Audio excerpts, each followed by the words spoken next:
Love stories तो बहुत सुनी थी, पढ़ी थी, लेकिन ऐसी action packed love story life में What was that भाई साहब? मतलब कि it's just and mind blowing Hollywood fail में बोल सकता हूं। मतलब गजब का ट्रेलर बनाया है। एंड मैं एक बात कहना चाहूंगा कि Nadiadwala is a franchisee king. Comedy में एक मस्त ऑलरेडी फ्रेंचाइजी बना के रखी हुई है हाउसफुल में। और अगर मैं एक्शन पैक्ट की बात करूं तो यार बागी इज द मटेरियल। एंड इस बार आए हैं बागी 4 के साथ, जो कि रिलीज हो रही है 5 सितंबर को। और सिर्फ 6 दिन पहले ही ट्रेलर को रिलीज किया। इसका मतलब स्ट्रेटेजी जो है प्रमोशंस की वो टॉप लेवल में है। अभी हाइप एकदम बनी हुई है और गर्मा गर्म मसाला छोड़ दिया है। और इस तरह का मसाला इज सीधा दिलों को छुएगा और सबको गूज बम्स दिला देगा भाई साहब। Extra ordinary, it's just awesome. तो चलिए बात करते हैं हम बागी 4 के ट्रेलर के बारे में। आपका दोस्त आपके लिए हाजिर है शशि रेड्डी रिव्यूज के साथ। फटाफट करके चैनल को सब्सक्राइब, वीडियो को लाइक कर दीजिएगा। तो गाइज इस बार टाइगर श्रॉफ ज्यादा ही खतरनाक, ज्यादा ही ऑनेस्ट और ज्यादा ही बागी दिख रहे हैं। और इस बार की कहानी कुछ अलग ही बता रही है। एक वहम की कहानी है। उसके दिमाग में जो है क्या वो रियल में है? जितना ट्रेलर से देखा वो समझ में आ रहा है। यहाँ पर कहानी जबरदस्त है। स्क्रीन प्ले, स्टोरी और प्रोडक्शन टीम है नाडियाडवाला की, डायरेक्टेड बाय ए हर्षा, जिनका डायरेक्शन ट्रेलर में दिख रहा है कि कूट कूट के तबाही मचाई हुई है। संजय दत्त की जो डेविलनेस, जो खलनायक, ओरिजिनल जो ओजी जिसे कहते हैं, he is back and back with a bang. Trailer के ना 3-4 पार्ट आपको ऐसे दिखेंगे जो कि आपको दिल छूने वाले हैं। अगर मैं ट्रेलर की फर्स्ट हाफ की बात करूं, यानी कि 1.5 मिनट तक की अगर मैं बात करूं, वहां पर टाइगर श्रॉफ की एंट्री, टाइगर श्रॉफ का पागलपंती, उसके डायलॉग्स, साथ में वो जो डायलॉग्स जो उसने बोला, क्या तेरा दिमाग हिला हुआ है? नहीं, मेरा दिल हिला हुआ है। वो सिर्फ दिल बोला। और वहां पर जो बैकग्राउंड करके फ्लिप करके जो फाइट किया, वो नाइफ मारना बहुत अच्छे से शूट किया है। और इस बार के टाइगर श्रॉफ में ना बहुत फर्क नजर आ रहा है पिछले बागी तीनों पार्ट से। उनके स्टाइल बोलो, उनका लुक बोलो, उनकी डायलॉग डिलीवरी बोलो, बॉडी लैंग्वेज बोलो, सब कुछ में डिफरेंट आ रहा है। बहुत ज्यादा कड़ी मेहनत दिख रही है, ये तो साफ साफ झलक रहा है। क्योंकि इस बार के एक्शन में भी चेंजेस आए हैं। उसका जो रेगुलर बेस वाला जो एक्शन जो हम लोग देखते आ रहे हैं हीरोपंती में, हीरोपंती 2 में, मुन्ना माइकल में, उससे थोड़ा डिफरेंट है। यहाँ पर ज्यादातर अवतारों का यूज किया गया है, औजारों का, यानी कि छुरी है, गन है,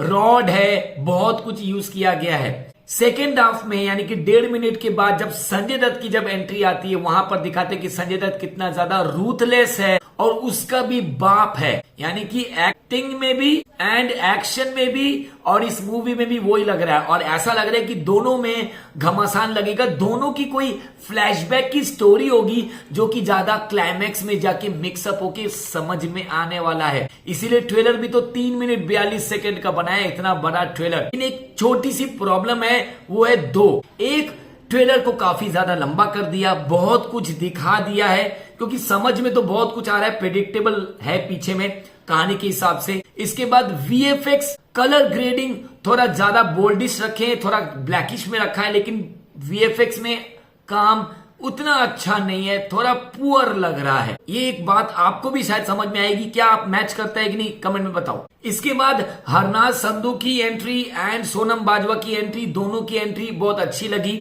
लेकिन दोनों सिर्फ ग्लैमर के लिए नहीं है, दोनों ने अपने आप को एक्शन में जो चेंजेस किया, जो उन्होंने एक्शंस दिखाए हैं, वो काबिले तारीफ है।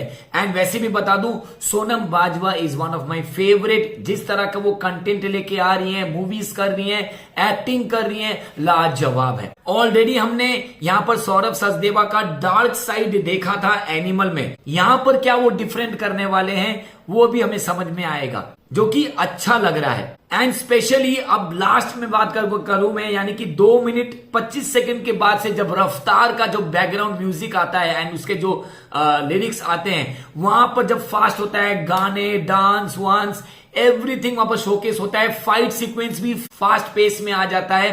वहां पर कितने अच्छे से एडिट किया है ट्रेलर को, वो जबरदस्त है। ये तो भाई मानना पड़ेगा। इसीलिए साजिद नाडियाडवाला की टीम बहुत सोच समझ के अपने पैसे खर्चा करती है। एंड बागी 4 से वैसे भी जो ट्रेलर जो हमें दिखा है उससे हमें ये एक होप वाली जो फील आती है।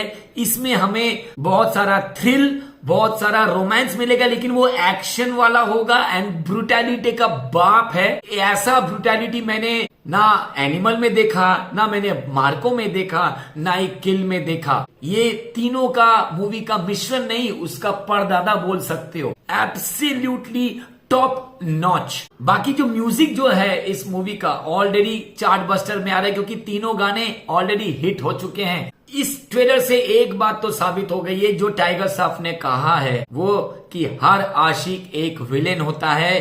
किस तरह का विलेन होता है उसको ये ट्रेलर दिखा दो, पता चल जाएगा कि कोई आशिक पागल क्यों होता है एक लड़की के लिए। वो इस मूवी को जरूर देखेगा। एंड वन मोर थिंग, जो कि इसमें टाइगर श्रॉफ ने वार्न भी कर दिया, ये तो मेरा सिर्फ वार्म अप है, ये तो शुरुआत से है। और ये टाइगर श्रॉफ इसमें फेमस है। और वहां पर दिखा जब वो रॉड लगा हुआ था, उसमें जो इंटेंसिटी जो दिखी निकाल के, और वो dialogue delivery, that was too जबरदस्त। और इससे दिखता है कि कितनी ज्यादा मेहनत की है, सच्चे दिल से मेहनत की है सबने। आपका क्या कहना है गाइस? क्या बागी 4 सिनेमा घरों पे तबाही मचाएगी?